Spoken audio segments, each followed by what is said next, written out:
பிரியமானவர்களே, ஆண்டவராகிய இயேசு கிறிஸ்துவின் நாமத்தினாலே உங்கள் யாவரையும் அன்போடு கூட நான் வாழ்த்துகிறேன். ஆண்டவர் கிருபையாய் நமக்கு கொடுத்த இந்த புதிய நாளுக்காக முதலாவது நாம் ஆண்டவருக்கு நன்றி சொல்லுவோம். உலகத்தின் வெளிச்சம் நீ, எழுந்து ஒளி வீசு. உலகத்தின் வெளிச்சம் நீ, எழுந்து ஒளி வீசு. மலை மேல் உள்ள பட்டணம், மலை மேல் உள்ள பட்டணம், நீ மறைவாக இருக்காதே, நீ மறைவாக இருக்காதே. கலங்காதே கலங்காதே, கர்த்தர் உன்னை கைவிட மாட்டார்.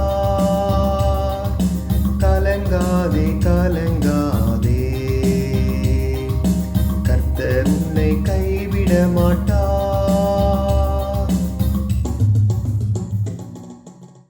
இந்த நாளுக்கு இந்த ஆண்டவர் கொடுக்கிற ஒரு வார்த்தை மத்தேயு எழுதின சுவிசேஷம் 5வது அதிகாரம் 14வது வசனம். மத்தேயு 5:14. நீங்கள் உலகத்துக்கு வெளிச்சமாயிருக்கிறீர்கள், மலையின் மேல் இருக்கிற பட்டணம் மறைந்திருக்க மாட்டாது. இந்த காலை வேளையில் ஆண்டவருடைய வார்த்தை நம் ஒவ்வொருவரையும் பார்த்து சொல்லுகிறது, நீங்கள் உலகத்துக்கு வெளிச்சமாயிருக்கிறீர்கள். இந்த காலை வேளையிலே நாம் ஒவ்வொருவரும் இந்த உலகத்திலே ஒளி வீசுகிறவர்களாய் காணப்பட வேண்டும் என்று ஆண்டவர் விரும்புகிறார். நாம் மற்றவர்களுக்கு முன்பாக பிரகாசிக்க வேண்டும் என்று ஆண்டவர் விரும்புகிறார். நாம் மறைவாய் இருக்கக்கூடாது, நம்முடைய வெளிச்சம் பிரகாசிக்கிறதா இருக்க வேண்டும் என்று ஆண்டவர் இந்த காலை வேளையிலே நம் ஒவ்வொருவரையும் பார்த்து சொல்லுகிறார். நீதிமொழிகளின் புஸ்தகம் 6ஆம் அதிகாரம் 23ஆம் வசனம் சொல்லுகிறது, கட்டளையே விளக்கு, வேதமே வெளிச்சம், போதக சிற்சியே ஜீவ வழி. கட்டளையே விளக்கு, வேதமே வெளிச்சம் என்று இங்கே ஆண்டவருடைய வார்த்தை சொல்லுகிறது. வேதம் தான் நம்முடைய வாழ்க்கையை ஒளி வீச செய்கிறது. கர்த்தருடைய வேதம் குறைவற்றது என்று வேதத்தில் எழுதப்பட்டிருக்கிறது. ஆகவே வேதத்துக்கு நாம் முக்கியத்துவம் கொடுத்து வேத வசனத்தை தினந்தோறும் இரவும் பகலும் தவறாமல் தியானிக்கும் பொழுது நம்முடைய வாழ்க்கை ஒளி வீசுகிற வாழ்க்கையாயிருக்கும்.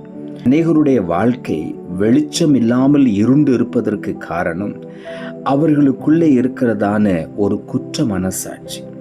இந்த காலை வேளையில நம் ஆண்டவருடைய வார்த்தைக்கு முழுவதுமாய் செவி கொடுத்து அந்த வார்த்தையின்படி நடக்கும் பொழுது ஆண்டவர் நிச்சயமாக நம்முடைய வாழ்க்கையை பிரகாசிக்க பண்ணுவார். ஆகவே இந்த காலை வேளையில அப்படி நம்முடைய வாழ்க்கை மலை மேல் இருக்கிற பட்டணத்தை போல உயர்ந்த நிலையிலே வர வேண்டுமானால் வேதத்துக்கு நாம் முக்கியத்துவம் கொடுக்கும் பொழுது அந்த வேத வசனம் நம்மை மேன்மைப்படுத்தும் என்று வேதம் சொல்லுகிறது. சங்கீதங்களின் புஸ்தகம் 119ஆம் அதிகாரம் 130ஆம் வசனம் சொல்லுகிறது, உம்முடைய வசனத்தின் பிரசித்தம் வெளிச்சம் தந்து பேதைகளை உணர்வுள்ளவர்களாக்கும் என்று இங்கே எழுதப்பட்டிருக்கிறது. ஆண்டவருடைய வசனத்தின் பிரசித்தம், ஆண்டவருடைய வசனத்தின் மேன்மை, ஆண்டவருடைய வசனத்தில் இருக்கிற மகிமை நமக்கு வெளிச்சம் கொடுக்கிறது மாத்திரமல்ல, பேதமையை மாற்றி உணர்வுள்ளவர்களாய் நம்மை மாற்றுகிறது. ஆகவே இந்த காலை வேளையிலே நாம் உணர்வுள்ளவர்களாய் நல்ல ஞானவான்களாய் இருக்க வேண்டுமானால் ஆண்டவருடைய வசனத்துக்கு நாம் முக்கியத்துவம் கொடுக்க வேண்டும். அது நம்முடைய வாழ்க்கையில வெளிச்சம் கொடுத்து நம்மை உணர்வுள்ளவர்களாய் மாற்றி மற்றவர்களுக்கு பிரயோஜனமுள்ளவர்களாய், மற்றவர்களுக்கு ஒளி கொடுக்கிறவர்களாய் நம்முடைய வாழ்க்கை மாறுகிறது. சில நேரங்களிலே மற்றவர்களுக்கு முன்பதாக தலை குனிந்து வெட்கப்பட்டு விடுகிறோம். எனக்கு சரியான ஞானம் இல்லை, எனக்கு சரியான படிப்பு இல்லை, எனக்கு சரியான வேலை இல்லை என்று சொல்லி பல சூழ்நிலைகளிலே நாம் நம்மையே நொந்து போய் உட்கார்ந்திருக்கிறோம். இன்று முதல் வேத வசனத்துக்கு நாம் முக்கியத்துவம் கொடுத்து வேதத்தை அதிகமாய் தியானிப்போம். நாம் அதிகமாய் ஆண்டவரை மகிமைப்படுத்தி கொண்டே இருப்போம். நிச்சயமாகவே நம்முடைய வெளிச்சம் பிரகாசிக்கும். நம்மை ஆண்டவர் உயர்ந்த நிலைக்கு கொண்டு வருவார். ஏசாயா 58ஆம் அதிகாரம் 8ஆம் வசனம் சொல்லுகிறது, விடியற்கால வெளுப்பை போல் உன் வெளிச்சம் எழும்பி உன் சுகவாழ்வு சீக்கிரத்தில் துளிர்த்து உன் நீதி உனக்கு முன்னாலே செல்லும், கர்த்தருடைய மகிமை உன்னை பின்னாலே காக்கும் என்று இங்கே எழுதப்பட்டிருக்கிறது. விடியற்கால வெளுப்பை போல நம்முடைய வெளிச்சம் எழும்புமாம். நம்முடைய சுக வாழ்வு சீக்கிரத்திலே துளிர்க்கும்.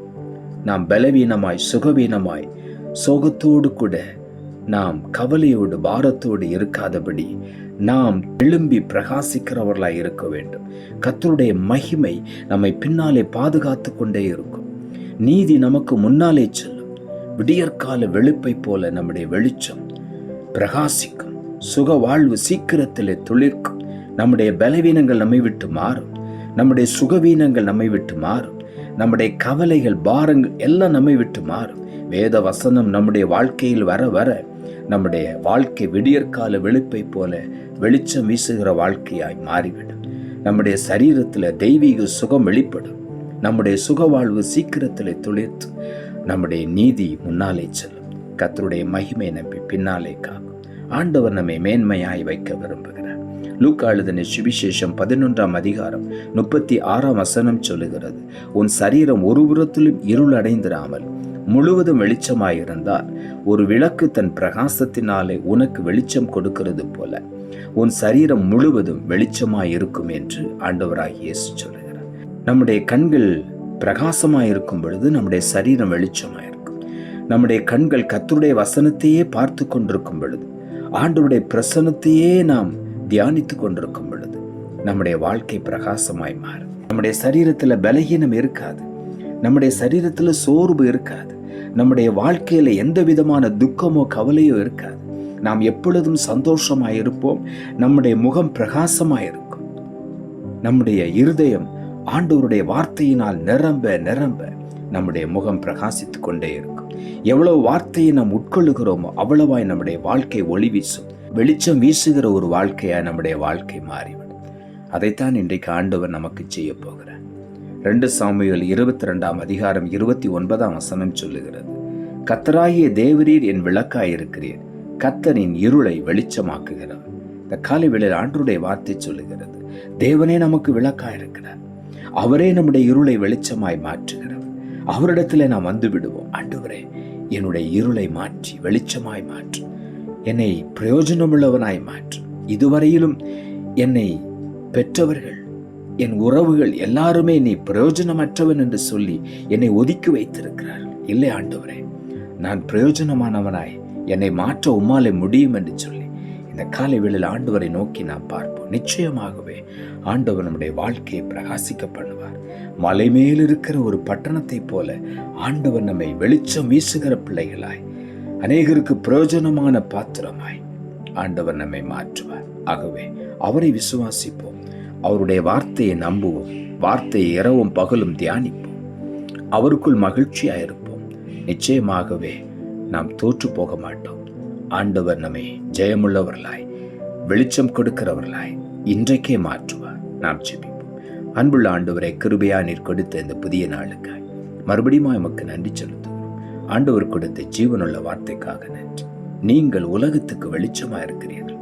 மலையின் மேல் இருக்கிற பட்டணம் மறைந்திருக்க மாட்டாது என்ற வார்த்தையை கொடுத்து வசனத்தை கேட்டுக்கொண்டிருக்கிற ஒவ்வொருடைய வாழ்க்கையும் இதுவரையிலும் என்னால் ஒரு பிரயோஜனம் இல்லை என்று சொல்லி தங்களையே தாழ்மையாய் நினைத்து மறைவாய் இருக்கிற ஒவ்வொருவரும் கிறிஸ்துவாகிய வெளிச்சத்திடத்திற்கு, வசனமாகிய வெளிச்சத்திடத்திற்கு வந்து பேதமையிலிருந்து வெளியே வந்து மற்றவர்களுக்கு வெளிச்சம் கொடுக்கிறவர்களாய் ஒவ்வொருவரையும் நேர் மாற்று, பிரகாசிக்கிறவர்களாய் மாற்று.